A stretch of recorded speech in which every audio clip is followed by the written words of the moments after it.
Bonjour à toutes, bonjour à tous et merci de nous retrouver ce dimanche matin pour la première partie des documentaires que nous consacrons au monastère zen de Kanchoji, à la Coquille, en Dordogne.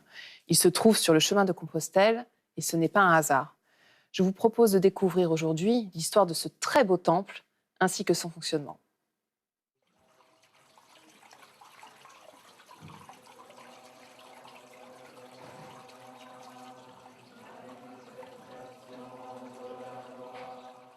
Nous sommes en Dordogne, au cœur du Périgord vert. C'est ici que Jean-Pierre Faure a créé en 2002 le monastère bouddhiste zen de Kanchoji, à la Coquille, dans ce lieu chargé d'histoire. Le lieu où nous sommes, comme on le voit avec derrière moi une croix, ça a été une maison de jésuites. Cette maison de jésuites avait comme caractéristique d'accueillir des gens pour des retraites. Effectivement, le fondateur Saint Ignace de Loyola avait mis comme pratique religieuse la méditation. Et quand j'ai vu un jour venir ici le dernier des jésuites me saluer, qui venait de Sarlat, et il m'a dit qu'il était très content de voir que ce lieu avait repris sa vocation spirituelle. Je crois qu'il y a beaucoup de monde qui est passé dans ce lieu, je dirais un lieu où souffle l'esprit. Vu sa configuration, on est quand même un peu sur un piton, et il y a quelque chose où on se sent bien à Kanchoji.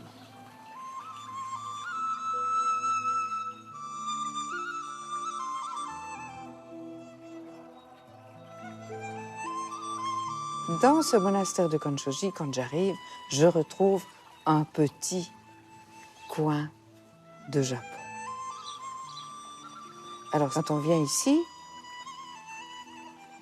voilà, on laisse tomber l'avidité. Les trois poisons sont l'avidité, la colère et la haine. C'est vraiment la base de l'enseignement du Bouddha.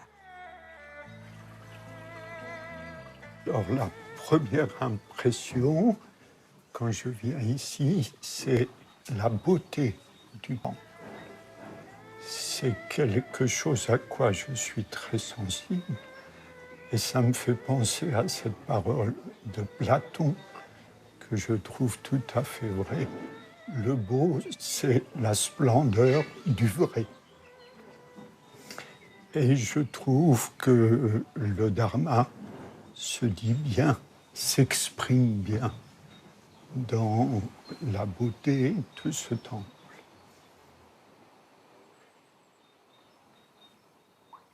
Tous les maîtres zen ont célébré la beauté à leur façon, c'est-à-dire que ce soit un poème. Quand Basso il nous dit « Plouf, la grenouille dans les temps », il nous fait entendre ce silence. Par l'art, on peut montrer l'essence des problèmes existentiels et la façon dont on peut les résoudre avec beaucoup de calme, beaucoup de sérénité et beaucoup de plaisir et de beauté.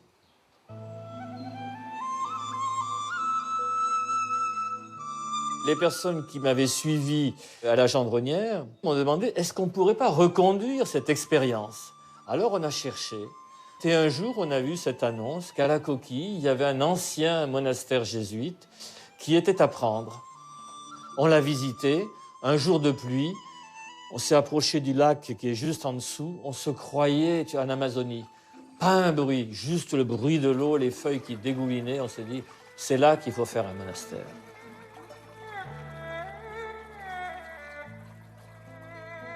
Une idée qui a enthousiasmé Minamizawa Roshi, l'abbé du temple de Heiji au Japon. Il revient d'ailleurs encore aujourd'hui, régulièrement à Kanchoji.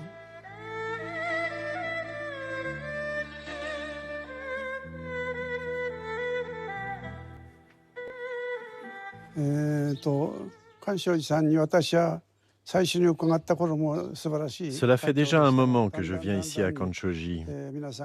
Et dès la toute première fois, j'ai été impressionné par la beauté du lieu. Avec le temps, l'abbé a continué à développer le monastère.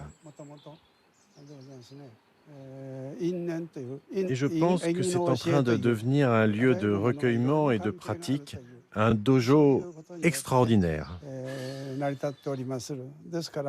On parle dans le bouddhisme de production interdépendante. Je pense que c'est quelque chose que l'on peut très bien observer ici, car c'est un endroit en pleine nature. Il y a un poème chinois qui dit que les montagnes, les rivières, la faune, le bruit de l'eau sont eux-mêmes l'apparence et la voix du Bouddha Shakyamuni.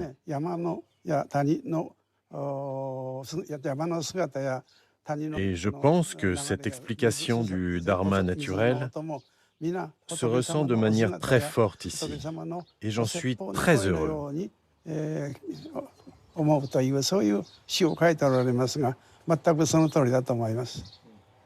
Lors du 750e anniversaire de la mort de Maître Dogen, qui avait lieu donc au temple fondé par Maître Deshimaru, j'ai eu une rencontre avec Minamizawa Roshi, qui était venu pour l'occasion.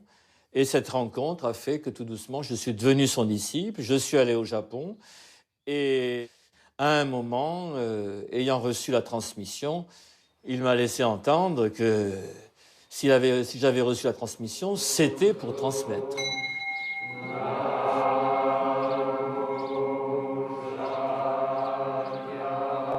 Cette harmonie, voulue par l'abbé, se reflète notamment dans les constructions, où rien n'est laissé au hasard. On est une école du Zen Soto qui vient du Japon. Et le Japon, les bâtiments ont une grande importance, à la fois sur le plan esthétique et pratique.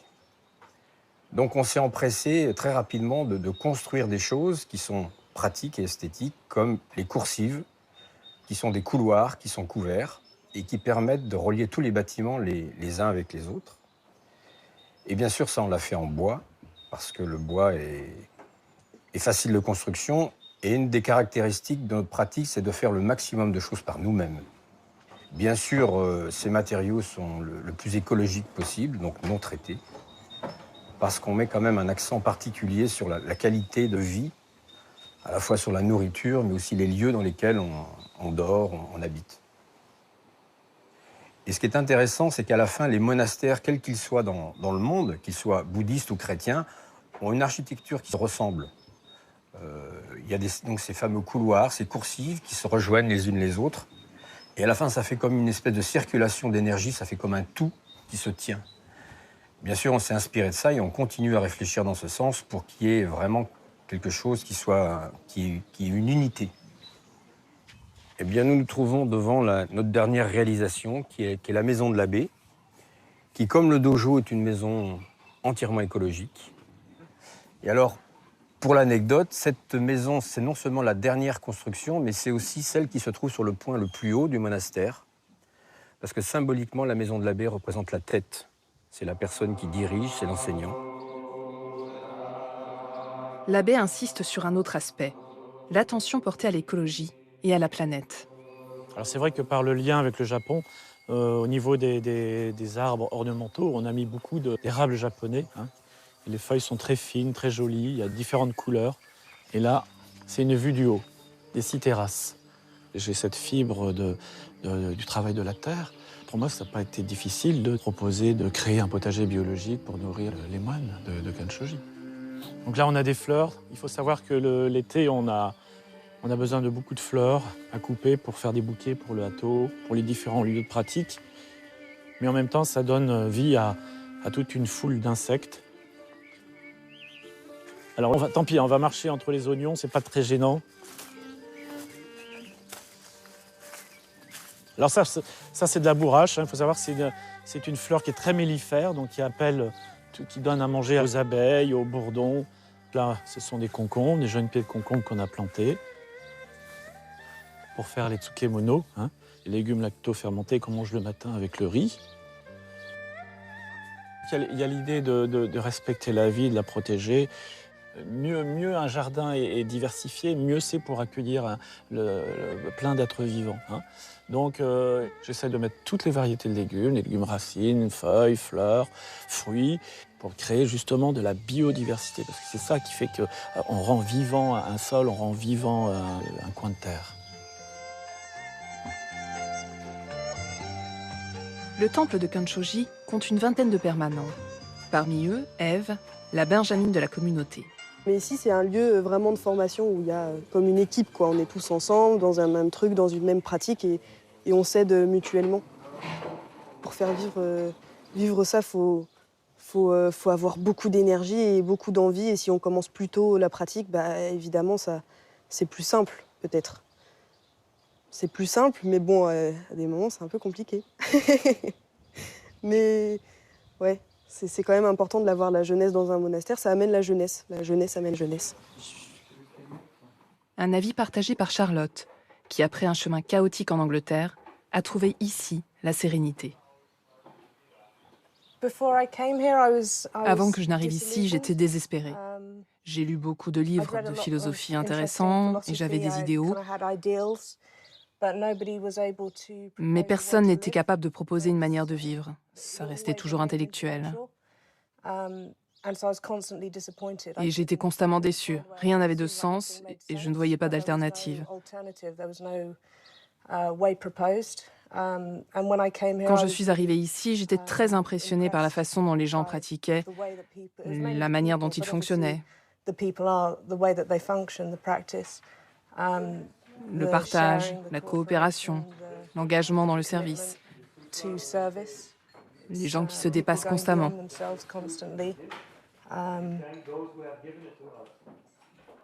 La pratique a sauvé ma vie, sans aucun doute.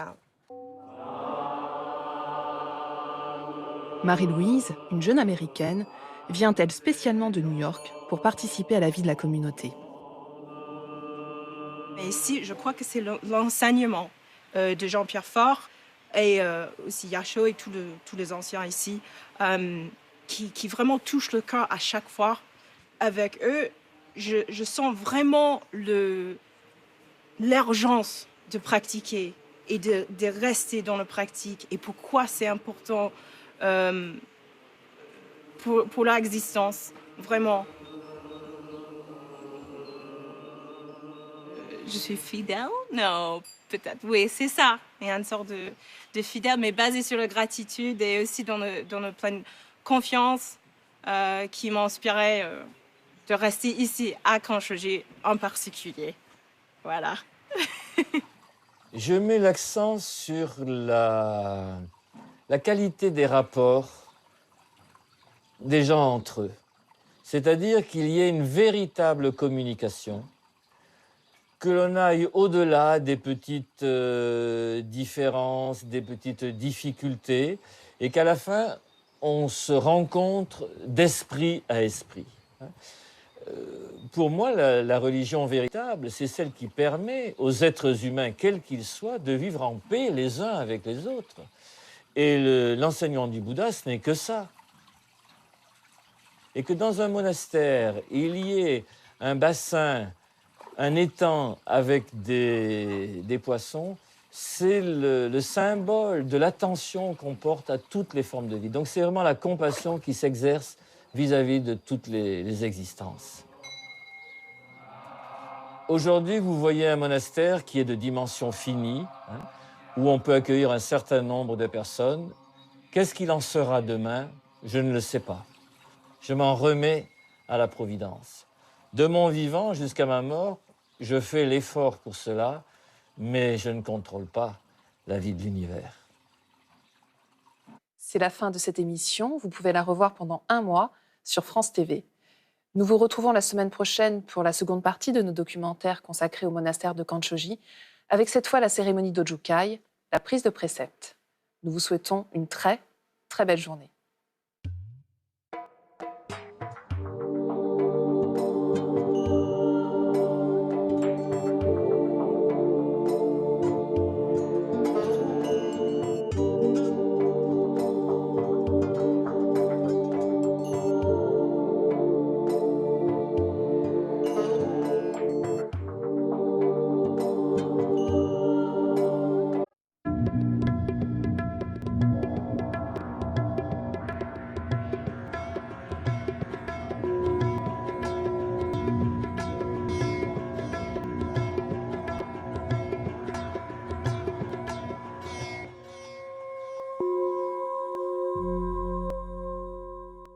Bienvenue à tous et merci de nous retrouver ce matin sur le plateau de Sagesse bouddhiste pour la suite des documentaires que nous consacrons au temple zen de Kanchoji en Dordogne.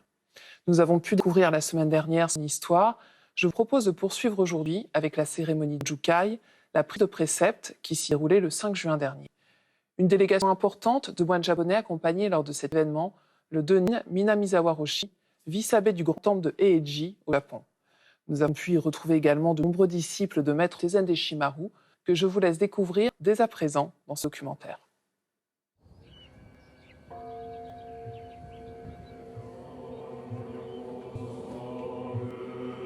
Aujourd'hui, un moment exceptionnel a lieu au temple zen de Kanchoji, dans le Périgord, autour de la cérémonie d'Ojukai, la prise des préceptes. Les cérémonies de Jukai sont des cérémonies très importantes dans le Zen Soto. C'est l'entrée dans la voie. Mais dans cette cérémonie, il y a tous les aspects du bouddhisme zen. Donc, on voit le premier aspect, la décision de rentrer dans la pratique. On voit qu'on a erré dans des mauvais chemins et décide donc de reculer et de s'engager dans un autre chemin. Donc la repentance, des fois on peut aussi l'appeler entrer dans une nouvelle vie, une vie bouddhique. Les préceptes nous permettent de continuer à maintenir cet esprit ouvert, cet esprit calme. Ça marque notre entrée dans le monde de Bouddha.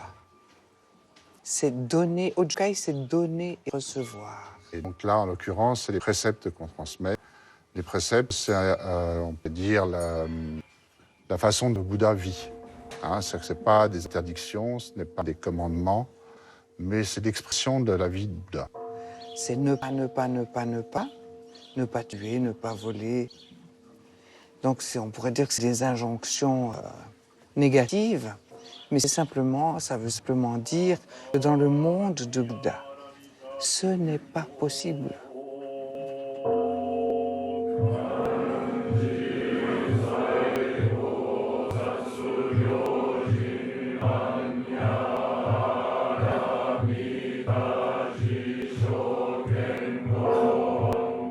Un moment fort et symbolique pour les pratiquants qui prennent ou reprennent ces préceptes.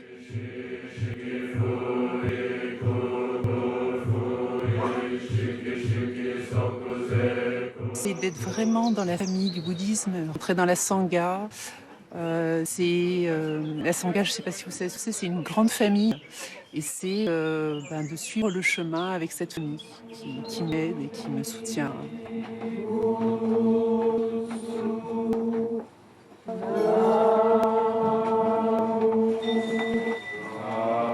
Cette prise de précepte représente un véritable engagement du corps, de la parole et de l'esprit, pour ne pas nuire aux autres, ni à soi-même.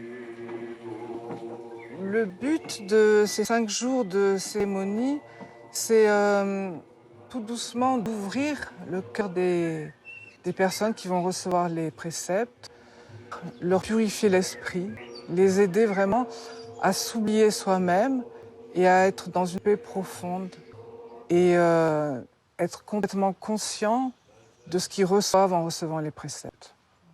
En fait, on les aide tout au long de ces 5 jours à toucher l'état de Bouddha.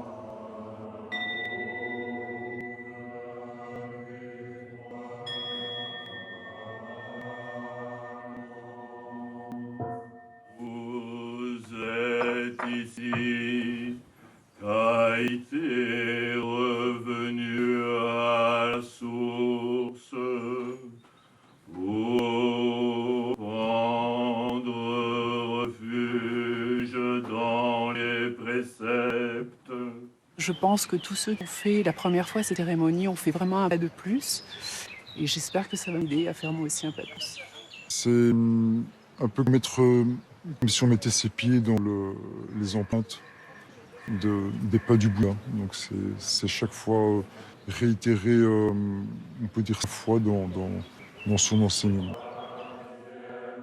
Même si on peut reprendre les préceptes et reprendre refuge dans les 3 trésors, qui sont le Bouddha, le Dharma et la Sangha.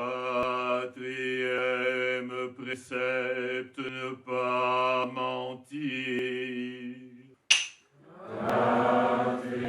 Des maîtres et disciples du monde entier ont fait le déplacement.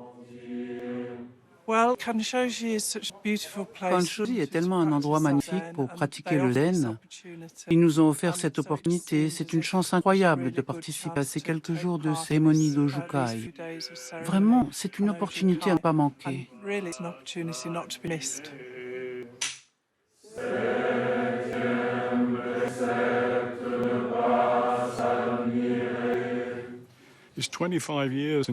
J'ai pris les préceptes il y a 25 ans.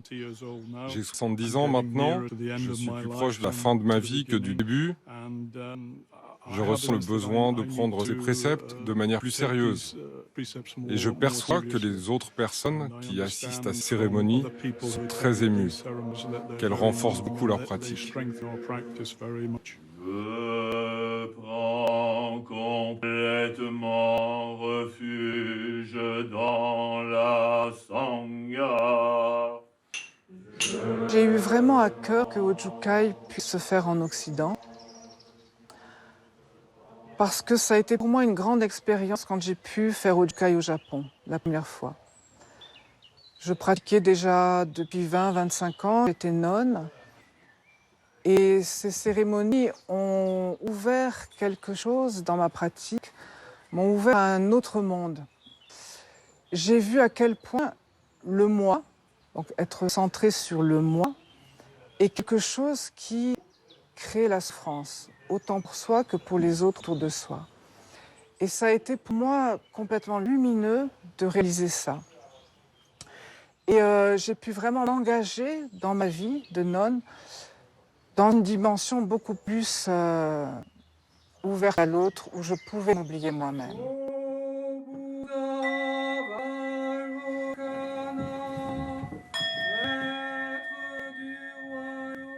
Beaucoup d'anciens disciples sont présents, beaucoup de gens viennent pour donner une espèce d'épaisseur à cette cérémonie. Et donc c'est pour ça que vous avez l'occasion de voir un certain nombre d'anciens disciples qui sont ici présents, qui appuient, qui participent, qui densifient cette cérémonie.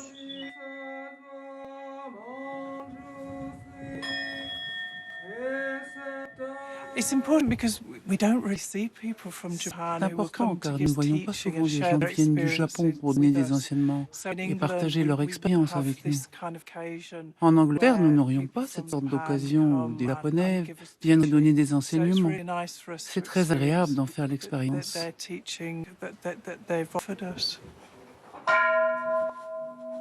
En effet, c'est Minamizawa Roshi, abbé du grand temple de Heiji au Japon et fondateur du monastère de Kanchoji, qui dirige les cérémonies.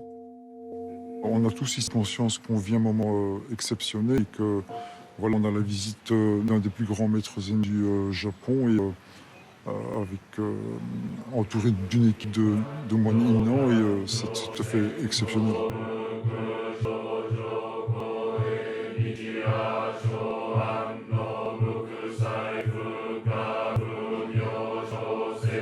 C'est toujours très très impressionnant de rencontrer les grands maîtres et d'avoir cette chance de pratiquer le dharma auprès de ces grands maîtres. La transmission dans le zen est quelque chose d'essentiel. Et c'est une notion d'ailleurs qui court tout au long de Ojukai, de ces 5 jours de cérémonie. On est toujours en position de recevoir et de donner. Et donc nous, ici en Occident, on a reçu le bouddhisme zen du Japon. Et c'est très important pour nous de garder le lien avec nos racines, de pouvoir respecter, de pouvoir vénérer les anciens qui nous ont précédés. Et c'est seulement en s'inscrivant dans cette lignée de patriarches qui nous ont transmis les préceptes depuis Bouddha que l'on a la force aujourd'hui, nous aussi, d'exprimer, de mettre en pratique les préceptes et de les transmettre. Ce lien est fondamental.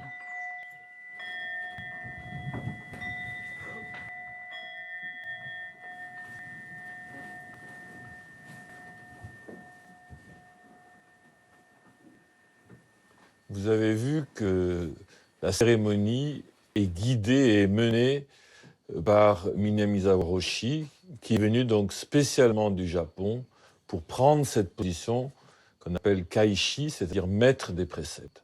Alors bien sûr, je suis très honoré D'abord parce qu'il emmène beaucoup de monde derrière lui, et qu'en même temps, c'est une caution. C'est quelqu'un, j'ai une grande autorité dans le Zen Soto. Le fait qu'il soit là, c'est vrai, il nous incite tous à venir, à être près de lui, à écouter ses enseignements, même s'il est âgé, qu'il parle peu. Quand il parle, je veux dire, c'est une profondeur, une valeur, je veux dire, qui touche tout le monde.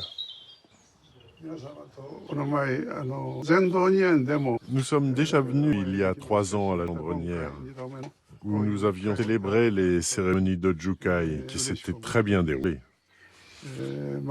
Voici de retour et je suis très content. Shimaru Taizen Roshi a transmis le zen ici. Le bouddhisme a une longue histoire, 2500 ans.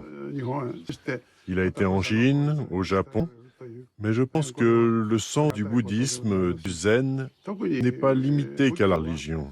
Il s'agit de choses simples, comme de ne pas faire de mal, mais faire du bien. C'est cela la vraie signification de l'enseignement du Bouddha. Le bouddhisme commence à se répandre en France et en Europe. Je suis très content que l'enseignement du Bouddha Shakyamuni se diffuse ainsi. Mais je pense que cela va même au-delà du bouddhisme. C'est important pour tous les êtres humains. Et j'aimerais communiquer cela au monde entier.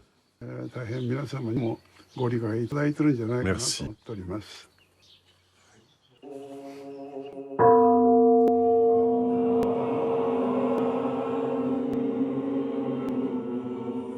Une partie de cette grande cérémonie est pour la première fois en Occident, dite et chantée en français. Les mérites de cette cérémonie retournent aux générations de Bouddhas et patriarches. L'implantation du zen en Europe est de plus en plus présente. Tout doucement, il y a une acculturation qui se fait, qui demande effectivement un grand engagement des enseignants. Mais en même temps, c'est très important pour nous occidentaux de comprendre ce qu'on fait. Donc le fait de traduire les sutras, de traduire les dédicaces, c'est de recevoir des enseignements en français ou traduits en anglais. C'est très important pour nous occidentaux. Et pour que vraiment les cérémonies nous touchent le cœur, c'est important de comprendre le sens. Je crois que la réussite de l'implantation du zen en Occident se fera par une synthèse entre l'assimilation de l'héritage qui nous vient du Japon, une synthèse entre ça et la culture européenne, la culture occidentale qui est la nôtre. On ne pourra pas faire de mimétisme, c'est-à-dire vouloir recopier à l'identique ce qui se fait au Japon. Il ne faut pas tomber non plus dans l'autre extrême de rejeter ce qui nous vient du Japon parce que ce sont nos racines. Mais il nous appartient dans les années qui viennent de faire la synthèse entre notre héritage culturel et ces racines qui nous viennent du Japon.